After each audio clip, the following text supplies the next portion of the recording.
Teman-teman, saudara-saudari semuanya, Shalom Alaikum. Kita mau bicara mengenai sejarah surga. Terus terang, kalau kita bicara mengenai surga, itu tidak mudah karena kita bicara mengenai sesuatu yang belum pernah kita lihat, bahkan tidak pernah kita lihat dalam kehidupan sehari-hari. Karena tidak mudah, hal pertama yang harus kita lakukan adalah kita harus pandai-pandai kupas bawang. Itu satu idiom bahwa lapisan demi lapisan harus kita kupas supaya dapat menemukan apa intinya.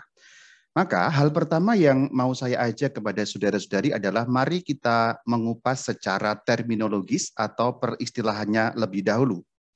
Yuk kita lihat. Bahasa Indonesia membedakan dua kata berikut, kata surga dan kata langit. Kita tahu kedua kata di dalam bahasa Indonesia itu berbeda arti, berbeda makna. Intinya itu dua kata yang berbeda meskipun ada kaitan yang begitu erat. Namun kalau kita melihat bahasa-bahasa Alkitab, itu tidak ada pembedaan antara surga dan langit. Jadi langit sama dengan surga, surga sama dengan langit. Mari kita lihat contoh-contoh berikut supaya lebih jelas lagi dan nanti akan saya tampilkan teks-teks asli di dalam Alkitab. Yuk kita mulai dari Perjanjian Lama. Kejadian 1 ayat 1.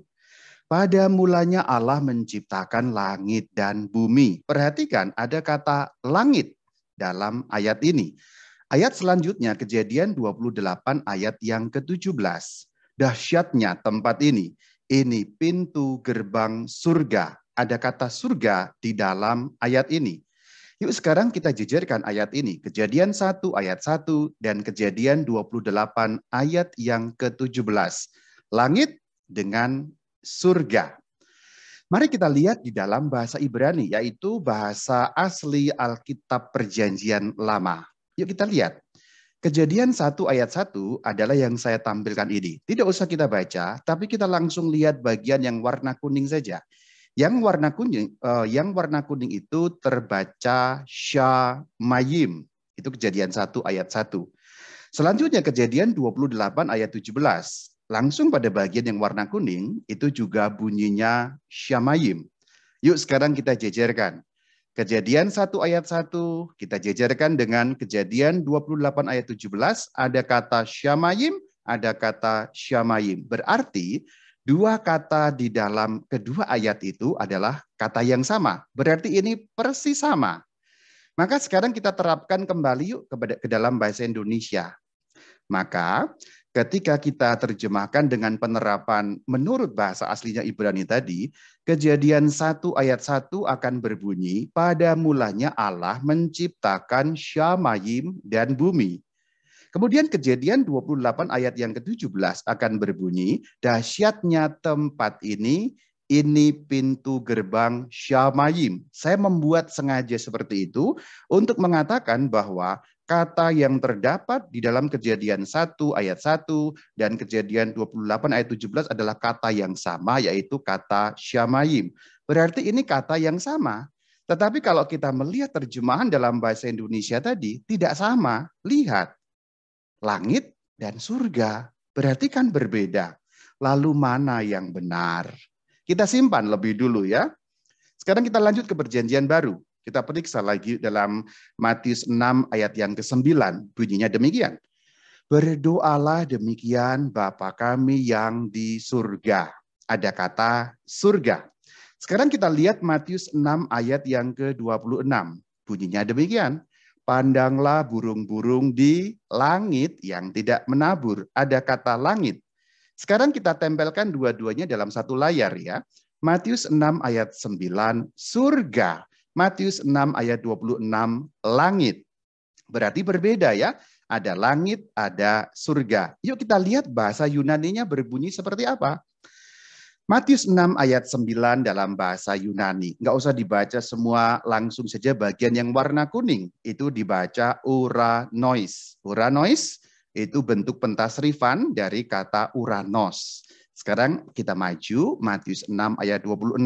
Langsung bagian yang warna kuning ya. Uranu, itu sama bentuk pentasrifan dari akar kata Uranos. Berarti kalau kita jejerkan antara Matius 6 ayat 9 dan Matius 6 ayat 26, di dalam bahasa Yunani kedua-duanya sama, kata yang dipakai yaitu Uranos. Uranos, memang ada bentuk pentasrifan yang berbeda, tetapi itu intinya sama, Uranos.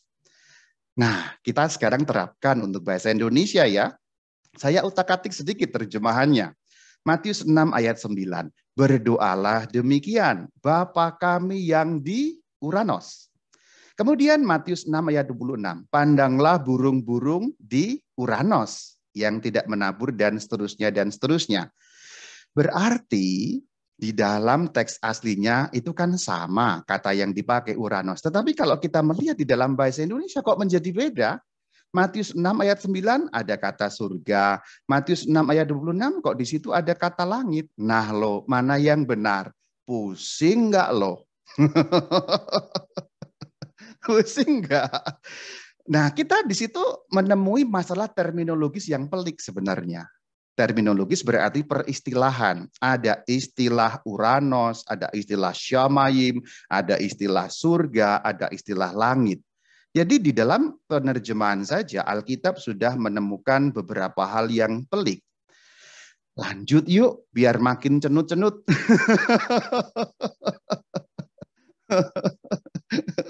Bahasa Indonesia membedakan makna surga dan langit. Itu jelas sekali. Yang dibedakan adalah soal makna ya. Tidak hanya soal peristilahan, tetapi makna di balik kata surga dan kata langit itu pun berbeda di dalam bahasa Indonesia. Makna surga itu berkesan rohaniah. Jadi kalau kita ngomong surga, ada kesan itu sesuatu yang rohani. Kalau kita bicara mengenai langit, itu jasmani. Surga kira-kira maknanya adalah tempat atau keadaan, whatever lah, apapun ya. Tempat boleh, keadaan boleh, yang sifatnya supernatural. Supernatural artinya tidak ada di dalam alam ini. Tidak bisa kita lihat, tidak dapat kita raba, tidak dapat kita masuki di dalam dunia ini. Karena itu adalah kebahagiaan kekal nanti di seberang kematian. Secara pandangan mata tidak akan dapat kita jangkau karena itu ada di akhirat. Itulah surga. Sementara kata langit di dalam bahasa Indonesia itu sesuatu yang natural, tempat yang natural di atas bumi, akan berasosiasi dengan angkasa, dengan antariksa. Jadi makna kata surga dan langit dalam bahasa Indonesia sangat berbeda. Begitu kita ngomong bicara surga, kita akan membayangkan, mengasosiasikan, mengartikan makna tentang keadaan yang supernatural. Kalau kita ngomong langit, itu yang kelihatan di atas. Nah, berbeda ya. Padahal kalau kita melihat di dalam teks asli Alkitab tadi, kedua kata itu kan sama. Nah, makin cenut-cenut enggak. Yuk kita main-main yuk dengan membaca beberapa kalimat berikut. Matius 6 ayat 9 yang sudah saya utak-atik. Alkitab kok diutak-atik, Rama? Ya untuk pembelajaran ya enggak apa-apa ya. Berdoalah demikian. Bapa kami yang di langit. Coba terjemahan kita diubah menjadi seperti itu. Bapa kami yang ada di langit. Bapa kami yang ada di langit. Dimuliakanlah namamu. Hah? Bapa kok di langit? Memangnya layangan. Dilarang ketawa loh ya. Ini firman Tuhan, dilarang ketawa. Kalimat selanjutnya Matius 6 ayat 26. Ini juga terjemahan yang sudah saya otak-atik. Loh, firman Tuhan kok di otak-atik Rama untuk pembelajaran. Pandanglah burung-burung di surga yang tidak menabur. Hah? Burung kok di surga? Memangnya burung santo-santa?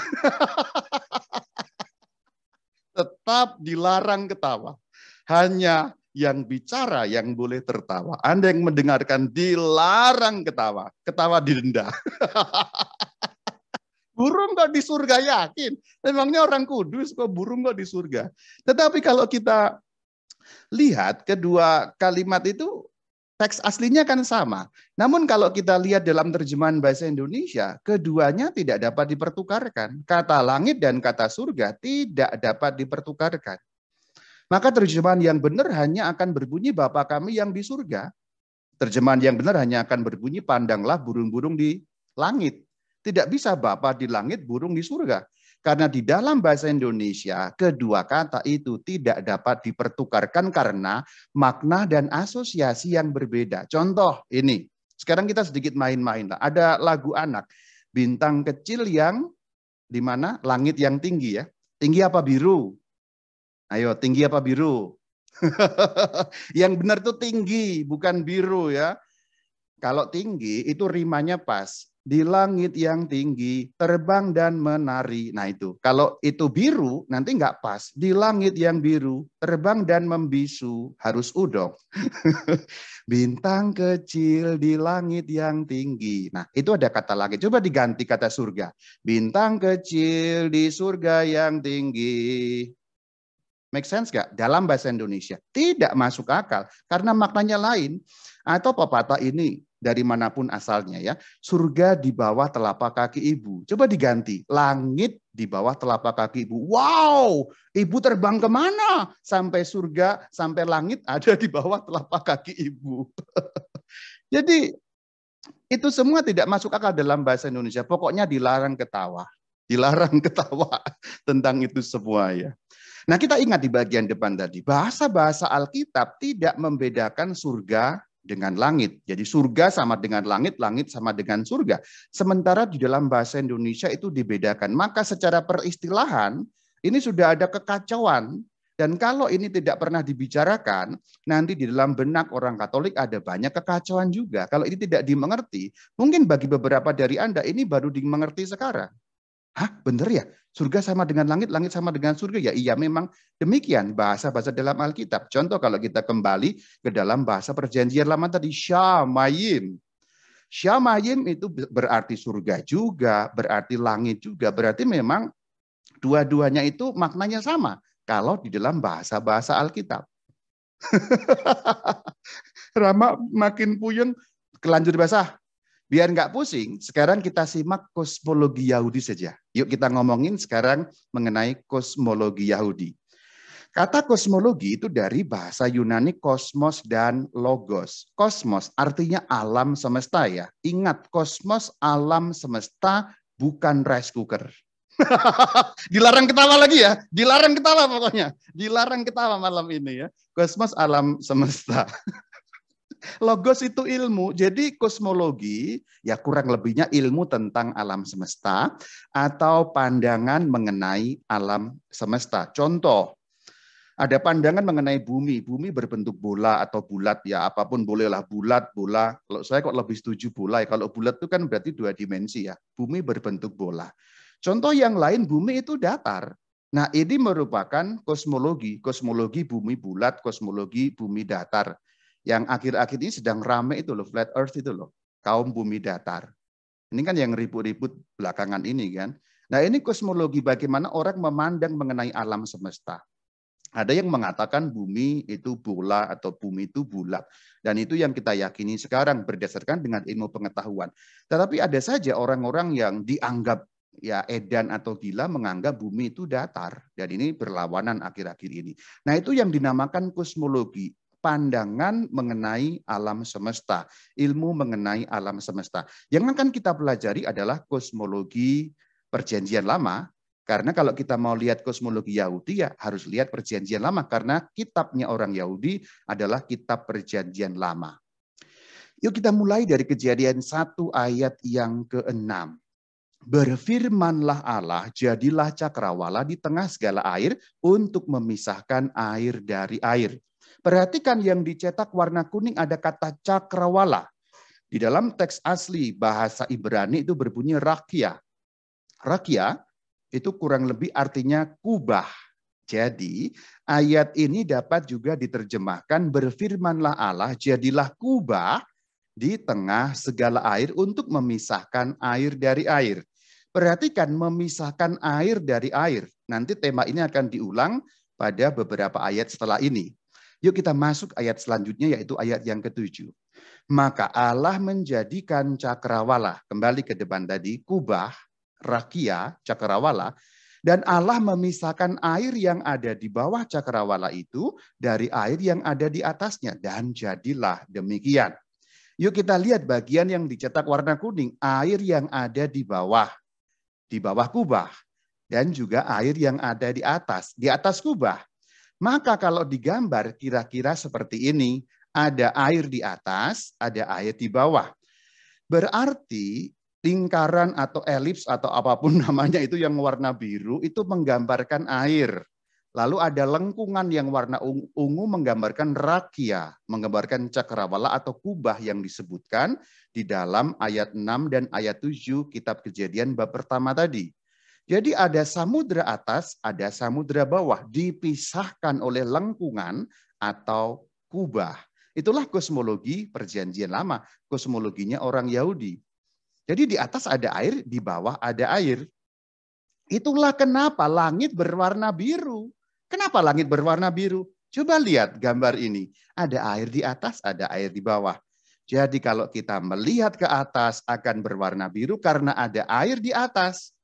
Jadi langit yang berwarna biru merupakan pantulan dari samudra atas. Dari air yang ada di atas menurut Kejadian 1 ayat yang ke-7 tadi itu. Ini ilmu apa, Rama? Jangan ketawa, ini firman Tuhan loh, hati-hati, kualat kalian ya. Memang begitulah kosmologinya. Kita harus ingat, kitab Kejadian tidak menceritakan zaman sekarang. Kitab Kejadian itu menceritakan beribu-ribu tahun yang lalu ketika pengetahuan, sains, iptek manusia masih sangat sederhana. Jadi kalau kita sekarang melihat seperti ini ketawa, jangan ketawa. Ini pelajaran penting untuk iman kita. Tapi kenapa Rama ketawa? Ya saya tidak dapat menahan untuk tidak ketawa. Ini penting untuk disimak. Yuk kita lihat selanjutnya daripada ketawa-ketawa terus. Kejadian 1 ayat 8. Lalu Allah menamai cakrawala itu langit. Ingat cakrawala yang disebut di ayat 6 dan ayat 7. Kubah tadi itu. Nah kata langit yang disebut dalam ayat 8 itu bunyinya Shamayim. Ingat bahasa-bahasa Alkitab tidak membedakan surga dan langit. Jadi kata langit yang aslinya Shamayim karena bahasa itu tidak membedakan surga maupun langit artinya itu sama, Shamayim saja, maka kita bisa menerjemahkan Kejadian 1 ayat 8, lalu Allah menamai kubah itu surga. Allah menamai cakrawala itu surga. Allah menamai lengkungan itu surga. Loh kenapa lalu menjadi surga, Rama? Shamayim. Bisa surga, bisa langit. Terjemahan langit benar enggak? Ya benar juga. Terjemahan surga benar enggak? Ya secara kebahasaan lurus ya benar-benar juga karena Shamayim bisa surga, bisa langit. Mulai cenut-cenut ya. Yuk lanjut daripada cenut-cenut ya. Kita ingat di bagian sini ya. Ada samudra atas, samudra bawah. Nah kemudian surga itu yang disebut di dalam kitab Kejadian 1 ayat yang ke-8 tadi adalah bagian lengkungan langit itu. Di dalam konsep kosmologi orang Yahudi yang kita lihat di atas ada lengkungan itu benar-benar ada lengkungannya loh. Benar-benar ada kubah dan kubahnya itu padat sehingga air yang di atas dan air yang di bawah nggak mungkin ketemu. Jadi jangan dibayangkan itu garis imajiner atau apapun enggak. Di dalam kosmologi Perjanjian Lama itu semua benar-benar padat. Ada satu lengkungan di atas sana yang menahan sehingga air di atas sana, samudra yang maha besar di atas itu nggak jatuh ke atas bumi dan membanjiri bumi. Jadi surga itu apa? Lengkungan yang ada di atas itu. Demikianlah kosmologi Yahudi menjelaskan. Jadi kalau besok pagi kamu keluar, terus lihat biru-biru di atas, nah itulah Shamayim, itulah surga. Besok pagi lihat ya, kamu lihat langit ada awan, ada biru-biru, nah itu surga. Begitulah kosmologi Perjanjian Lama, memang itulah surga. Loh itu kan langit, Rama. Sudah saya ucapkan di awal, Shamayim itu bisa surga, itu langit juga bisa. Berarti langit kan surga. Masih dilarang ketawa loh ya. Yuk lanjutin daripada ketawa melulu. Kejadian 1 ayat yang ke-9. Berfirmanlah Allah, hendaklah segala air yang di bawah langit berkumpul pada satu tempat sehingga kelihatan yang kering, dan jadilah demikian. Yang kering itu kemudian dijadikan namanya daratan. Perhatikan tadi air dipisahkan dengan lengkungan sehingga air kemudian terpisah, lalu diciptakan yang kering namanya daratan. Itulah daratan. Daratan mengambang di atas, air yang di bawah. Demikianlah kosmologi orang Yahudi mengatakannya. Kejadian 1 ayat yang ke-16. Maka Allah menjadikan kedua benda penerang yang besar itu, yakni yang lebih besar untuk menguasai siang dan yang lebih kecil untuk menguasai malam, dan menjadikan juga bintang-bintang. Lihat, ada dua benda penerang besar, yang gede untuk siang, matahari, yang kecil untuk malam, namanya bulan. Dan oleh Tuhan ditempatkan di lengkungan itu. Bahasa simpelnya itu digantungin di sana sehingga nggak jatuh ke bumi. Demikianlah kosmologi perjanjian lama. Maka diciptakan matahari, lihat yang warnanya merah. Kemudian bulan yang warnanya kuning, dan bintang-bintang yang digantungkan di mana? Di lengkungan atau kubah alias surga tadi itu. Jadi dalam kosmologi perjanjian lama, surga itu tempat untuk nyantolin apa? Nyantolin matahari, nyantolin bintang-bintang, nyantolin juga bulan ada di sana. Ya kita lihat sekarang, Kejadian 7 ayat yang ke-11. Terbukalah tingkap-tingkap di langit, dan turunlah hujan lebat meliputi bumi.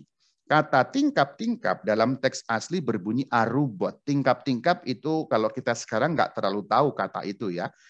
Artinya jendela-jendela. Jadi kalau jendela langit terbuka, maka hujan bisa turun. Berarti kalimat dalam Kejadian 7 ayat 11 dapat kita terjemahkan, terbukalah jendela-jendela di langit, turunlah hujan lebat. Kenapa kok hujan bisa turun? Ingat tadi ada samudra di atas. Kalau jendela langit dibuka, samudra di atas mengalir turun. Itulah yang namanya hujan. Demikianlah kosmologi Yahudi. Lihat, tadi kan seperti itu. Saya tadi sudah mengatakan surga lengkungan itu padat sehingga air nggak bisa turun. Maka harus ada jendelanya. Perhatikan ada bukaannya dua tuh kiri kanan. Jadi karena ada bolongan berupa jendela langit, maka hujan bisa turun tuh. Perhatikan airnya bisa ngucur tuh. Airnya dari mana sih sebenarnya? Airnya dari laut yang di atas. Jadi kalau jendelanya dibuka, ciluk bacur, airnya turun. Itulah kosmologi orang Yahudi. Sekali lagi, jangan ketawa. Pertanyaan selanjutnya, mengapa surga? Kenapa kok mengapa surga, Rama? Ingat Syamayim. Bisa berarti langit, cakrawala, kubah. Pendek kata Syamayim, surga. Begitulah ya. Kenapa kalau itu lengkungan di atas jauh sana, kenapa nggak runtuh ya? Kenapa nggak jatuh? Apa yang menahannya? Alkitab memberitahu kita dalam kitab Ayub pada pasal ke-26 ayat yang ke-11 bahwa ternyata ada tiang-tiang langit, amudeshamayim. Ayub 26 ayat 11. Terjemahannya begini, tiang-tiang langit bergoyang-goyang, tercengang-cengang oleh hardiknya. Berarti ada tiang-tiang langit. Maka gambar lengkungan tadi harus ditopang oleh namanya tiang atau pilar. Jadi lihat kiri kanan ada pilarnya. Sehingga lengkungan atau surga tidak runtuh. Jadi surga ada tiangnya. Tiang yang menopang surga nggak jatuh ke bawah. Jangan ketawa ya sekali lagi ya. Selain itu, dalam kosmologi orang Yahudi ada yang namanya dunia orang mati. Tempatnya di mana? Di bawah bumi. Di mana itu referensinya, Rama? Ada di 1 Samuel 2 ayat yang ke-6. Yuk kita baca. Tuhan mematikan dan menghidupkan, ia menurunkan ke dalam dunia orang mati dan mengangkat dari sana. Yang diterjemahkan menjadi dunia orang mati, bahasa Ibrani-nya berbunyi Sheol. Nah, kata Sheol itu berarti dunia orang mati, tempatnya di bawah bumi. Maka gambarnya akan menjadi seperti ini. Lihat, 1, 2, 3. Nah, itulah Sheol. Itulah dunia orang mati ada di sana. Jadi orang mati tinggal di bawah bumi dan mereka tetap ada di sana. Itulah kosmologi orang Yahudi. Jadi bagaimana? Jadi surga itu, yaitu lengkungan di atas itu. Itulah surga menurut perjanjian lama. Ketika perjanjian lama mengatakan Syamayim, itu yang dimaksudkan ya lengkungan yang di atas itu. Itulah surga menurut perjanjian lama. Jadi kalau kita ngomong tentang surga, nggak usah kemana-mana. Kamu keluar lalu lihat di atas, nah itulah surga. Cilukba kelihatan langsung. Namun pertanyaan dapat kita lanjutkan, Rama, apakah surga Syamayim hanya bermakna fisik belaka. Fisik berarti kan yang material yang dapat kita lihat, ya lengkungan di atas, meskipun sekarang kita memahaminya sebagai lengkungan imajiner, itu kan nggak ada kalau naik terus ya nggak ada kubahnya. Tetapi orang perjanjian lama, orang zaman kuno yang menganggap itu ada benar-benar kubahnya di sana. Itu kan fisik ya, dapat terlihat. Apakah maknanya hanya itu? Yuk kita lihat sekarang. Kalau kita mengenal kosmologi perjanjian lama mengenai tempat tinggal Allah, ada beberapa hal yang dapat kita bicarakan. Yuk kita mulai dari Yesaya 66 ayat pertama. Beginilah firman Tuhan, langit adalah tahtaku, rumah apakah dan seterusnya. Perhatikan kata langit terjemahan bahasa Indonesia. Kita sudah ingat ya, kata langit, teks aslinya berbunyi Shamayim. Maka bisa diterjemahkan menjadi apa? Surga. Surga adalah tahtaku. Nah, kita juga dapat melihat referensi yang lain dalam kitab pertama Raja-Raja ayat bab 8 ayat yang ke-30. Bunyinya demikian. Engkau juga yang mendengarnya di tempat kediamanmu di surga. Shamayim. Perhatikan, 1 Raja-Raja 8 ayat 30 dan Yesaya 66, kata yang dipakai sama, Shamayim. Itulah kenapa di bagian awal tadi saya berbicara sedikit panjang lebar mengenai terminologi. Karena ini penting. Kalau Anda nggak tahu langit dan surga itu kata yang dipakai sama, nanti ini bingung. Rama, Yesaya kok langit ya? Berarti langit yang di atas itu tahta Allah, Rama ya. Kalau Raja-Raja kok surga ya? Enggak, itu kata yang sama. Shamayim. Surga, garis miring, langit. Jadi jelas Allah tinggal di langit, Allah tinggal di lengkungan itu dalam kosmologi perjanjian lama. Lalu ada semacam kamar Tuhan di atas. Lihat itu yang kamarnya Tuhan di situ tuh. Jadi di atas sana dalam lengkungan itu ada kamar Tuhan, di surga itu, di langit itu, di Shamayim itu. Disitulah Tuhan tinggal. Allah yang disembah Israel, Allah Israel, Elohim atau Yud-Heh-Vah-Heh tinggal di situ. Demikianlah kosmologi orang perjanjian lama dan memang demikianlah yang diajarkan orang perjanjian lama. Sementara itu orang mati tinggal di bawah. Jadi sekarang coba lihat bagaimana kosmologinya. Allah di tempat yang maha tinggi, manusia yang sudah mati ada di bawah dan nggak akan ketemu.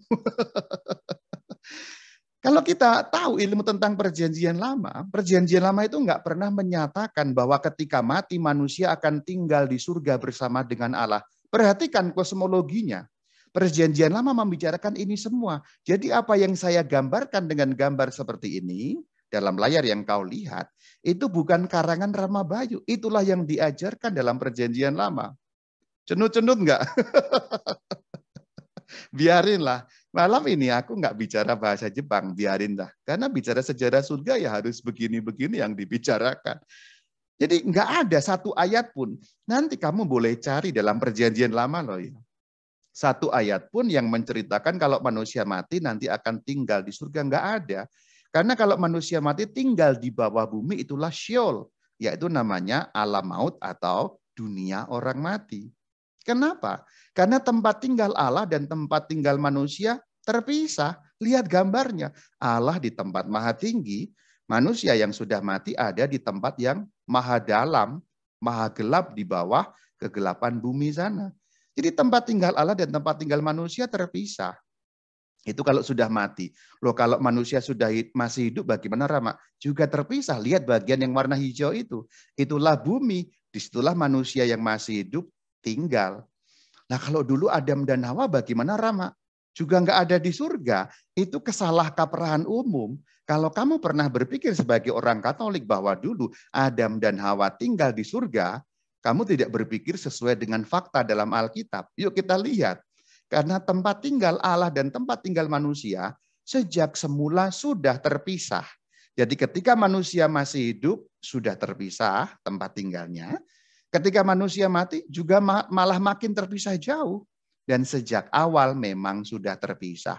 Masa sih? Loh katanya dulu Adam dan Hawa ada di surga. Yuk kita lihat Alkitab saja yuk. Kejadian 1, 27 sampai 28. Laki-laki dan perempuan diciptakannya mereka. Adam dan Hawa ya. Ayat 28 sekarang. Allah berfirman kepada mereka, beranak cuculah dan bertambah banyak, penuhilah bumi. Perhatikan mereka tinggal di mana? Di bumi, sangat jelas. Nanti dalam bab kedua disebut Taman Eden. Taman Eden itu ada 4 sungai, 2 sungai dikenal, Efrat dan Tigris. Dan sungainya itu masih ada sampai sekarang. Di Mesopotamia sana, daerah Irak, Iran sana masih ada sungai Efrat dan sungai Tigris. Berarti Adam dan Hawa di mana? Di bumi. Maka pernyataanku sejak semula mereka terpisah, Allah dan manusia, ya benar. Karena Alkitab memang menyatakan seperti itu. Jadi perhatikan kembali gambar ini. Allah tinggal di situ, itulah surga. Jadi lengkungan langit, kubah tadi, lalu Allah punya kamar di situ. Lalu manusia tinggal di bagian hijau, yaitu bumi. Jadi terpisah sejak semula kan. Lalu kalau orang sudah mati akan kemana? Bukankah kita terlanjur percaya bahwa kalau orang mati nanti akan menuju surga, terutama mereka yang setia. Kita omong tentang orang yang setia ya. Bukankah kita meyakini seperti itu ya Rama ya? Alkitab mengajarkan seperti itu ya. Perjanjian Lama nggak pernah mengajarkan seperti itu. Menyimpang sedikit.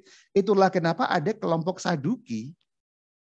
Kalau kamu baca Injil-Injil, kadang ada pertentangan antara orang Farisi dan orang Saduki mengenai kebangkitan. Dikatakan orang Saduki tidak percaya mengenai kebangkitan karena memang Perjanjian Lama tidak mengajarkan itu. Tidak ada orang bangkit dari alam kematian nanti kemudian pergi ke surga atau setelah mati lalu kemudian diadili pergi ke surga. Perjanjian Lama tidak pernah bicara mengenai itu. Lu berarti iman kita salah ya Rama, ya bagaimana ini? Nanti secara detail itu kita lihat dalam bagian kedua. Sekarang kita ngomong tentang kosmologi Yahudi dulu. Terus kalau menurut Perjanjian Lama orang mati kemana Rama?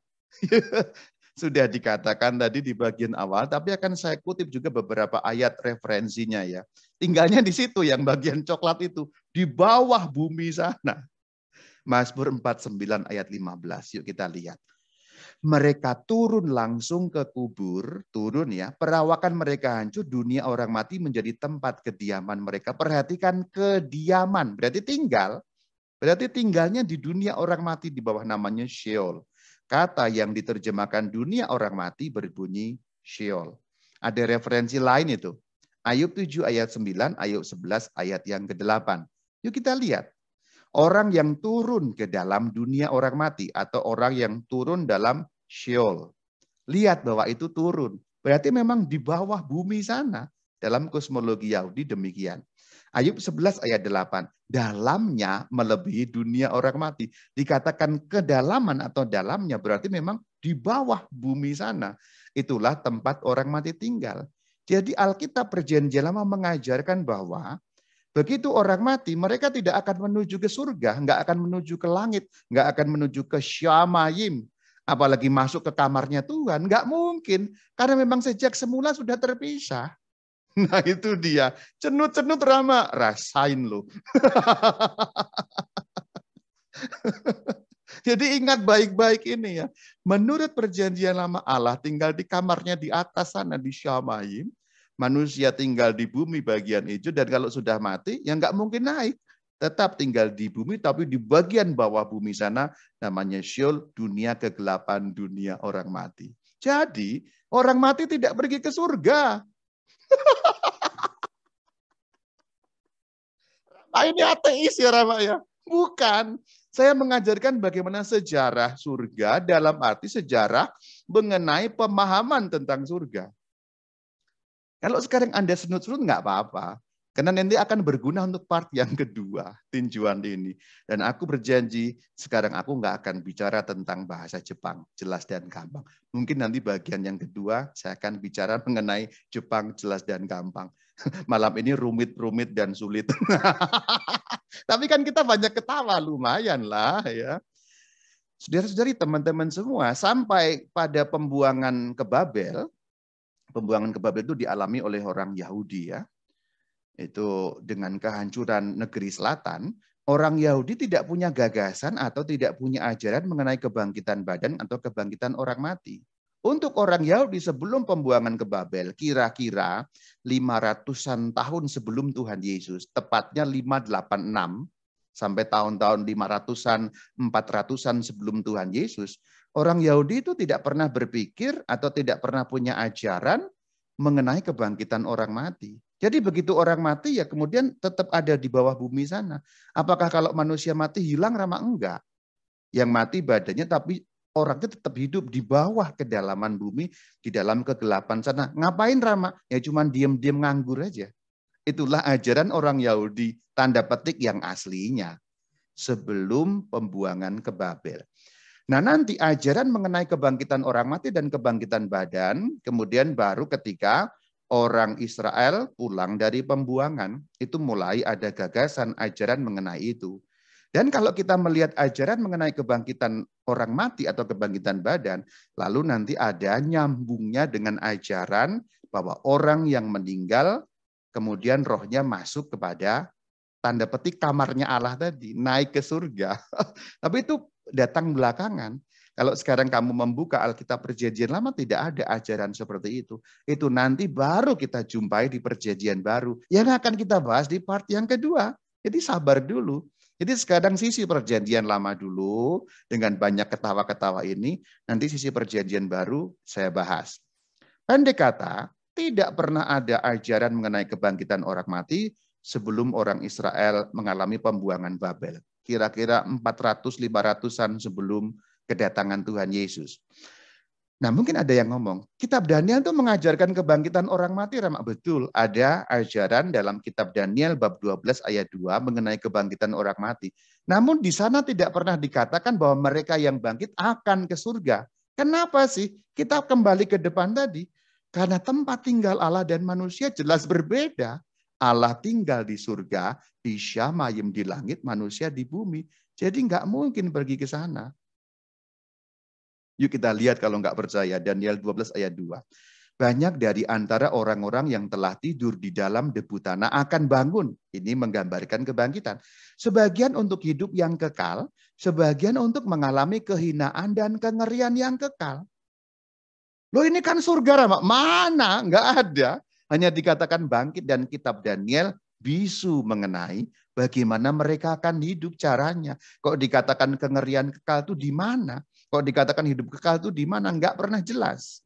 Kejelasan baru akan kita dapat ketika nanti kita membaca konteks Daniel ini di dalam terang perjanjian baru. Kenapa kok perjanjian lama jadi kayak berbeda sekali? Enggak berbeda, memang seperti itu. Cenut-cenutlah kamu malam ini. Kitab Makabe juga begitu loh. 2 Makabe 12 ayat 43. Kita baca. Sungguh suatu perbuatan yang sangat baik dan tepat. Oleh karena Yudas memikirkan kebangkitan. Ini Yudas yang dimaksud bukan Yudas Perjanjian Baru ya. Ini Yudas Makabe. Kira-kira ya 100-an tahun sebelum Tuhan Yesus kira-kira. Ini belum kedatangan Tuhan Yesus. Jadi iman mengenai kebangkitan pun datang berangsur-angsur. Orang Israel zaman kuno tidak tahu mengenai kebangkitan. Secara lurus, kalau kita ketemu Musa pada zaman aslinya dulu, kita tanya tentang kebangkitan badan, Musa nggak tahu, Musa bingung, Daud juga bingung, nabi-nabi juga bingung. Baru nanti nabi-nabi yang mengalami mengalami pembuangan, akan mulai tahu mengenai kebangkitan. Dan berangsur-angsur juga mulai ada kepercayaan, atau dalam bahasa orang Katolik, dalam bahasa kita pewahyuan dari Allah, bahwa orang yang mati kemudian dibangkitkan dan akan pergi ke surga bersama dengan Allah. Tetapi tidak pernah ada demikian dalam Perjanjian Lama. Itulah sejarahnya. Jadi Yudas ketika memikirkan kebangkitan, dia juga tidak pernah memikirkan nanti orang bangkit akan pergi ke surga. Tidak ada dalam benak Yudas seperti itu. Ya pokoknya bangkit, tapi bangkitnya di mana, hidupnya di mana, nggak pernah jelas. Alkitab tidak mengatakan, Perjanjian Lama maksud saya. Nanti di part 2 kita bicara mengenai Perjanjian Baru. Tidak pernah dikatakan mereka yang bangkit itu akan ke surga kalau acuannya Perjanjian Lama. Jadi sesungguhnya part pertama ini kita bicara mengenai Perjanjian Lama. Kesimpulan, biar nggak terlalu cenut-cenut. Istilah Syamayim dalam bahasa Ibrani dalam Perjanjian Lama itu ya, atau kalau diterjemahkan surga, garis miring langit, karena itu problemnya ada di situ, punya dua arti. Satu, kubah angkasa, yang berarti fisik, material, terlihat ya biru-biru di atas itu. Yang nomor 2 berarti Syamayim itu rumah Allah. Sudah kita lihat ya kamarnya Allah tadi yang sudah saya gambarkan di bagian atas tadi, nemplok pada lengkungan tadi itu ya. Maka surga bisa bermakna lengkungannya itu fisik yang kelihatan. Dalam kosmologi perjanjian lama itu terlihat biru karena laut di atas itu warnanya biru. Tapi nomor 2, surga juga berarti itu rumahnya Allah yang ada di lengkungan itu. Itulah makna surga dalam perjanjian lama.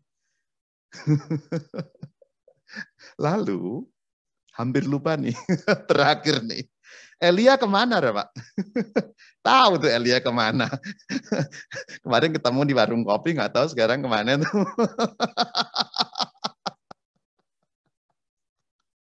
Yuk kita baca yuk 2 Raja-Raja 2 ayat 11. Naiklah Elia ke surga dalam angin badai. Ingat, kata surga itu kan kata dalam bahasa Indonesia. Kalau kita cek dalam terjemahan, dalam bahasa aslinya, kan berbunyi naiklah Elia ke Syamayim dalam angin badai.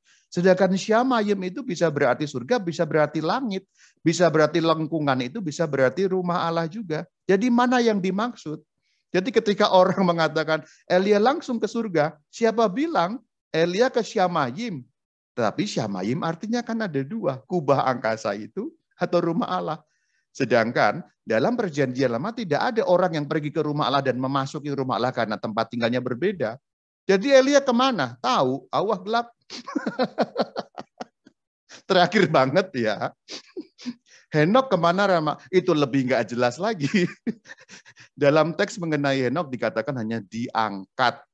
Lebih tidak jelas. Bahkan yang sangat jelas menyebut kata Syamayim pun tidak jelas. Elia lebih jelas nasibnya daripada Henok. Karena dikatakan Elia ke Syamayim. Tapi masalahnya, Syamayim mana yang dimaksud? Shalom alaikum.